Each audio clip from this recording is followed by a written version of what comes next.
Без да го коментира барањето за евентуална еднократна парична помош за семејствата на загинатите во кочанската дискотека Пулс, премиерот Мицкоски денеска токму од Кочани обвини дека трагедијата и болката на родителите се злоупотребуваат за политички поени.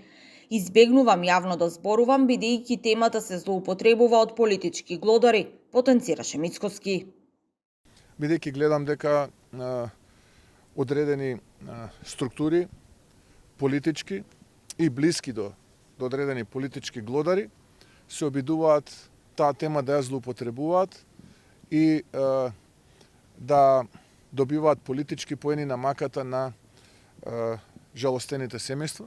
Така што се што имам да кажам, јас го кажувам на тие состаноци со родителите и со Сдруженијето, така и ќе продолжам. Освен средбата на 7 јули 2025, друга средба не сме имале, ниту пак одговор на нашите барања. Остро реагираат родителите на жртвите кои за 24 велат дека присуството на премиерот во Кочани, а игнорирањето на нив и нивните барања е доказ за тоа колку државата и помага. За жал, нашите деца починаа во држава која живее од социјална помош, а нашиот премиер го интересира само како да украде, а не да сочувствува и да ни помогне.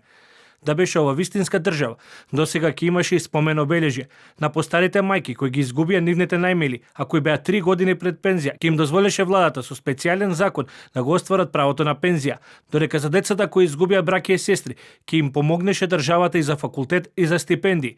Штом премиерот ја зборува вистината? Еве јавно прашуваме, зошто досега за нас нема специјален закон, зошто нема комеморација, зошто нема стипендии на братчињата и сестричките, зошто нема ништо? Ни преостанува само да се надеваме дека ќе се отвори старечки дом во Кочани, да имаме барем некои бенефиции.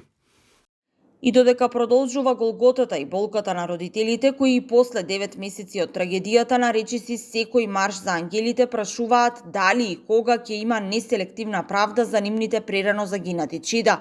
И понатаму трае истрагата за полициските службеници, за која веќе неколку месеци се најавува оформување на обвинителен акт.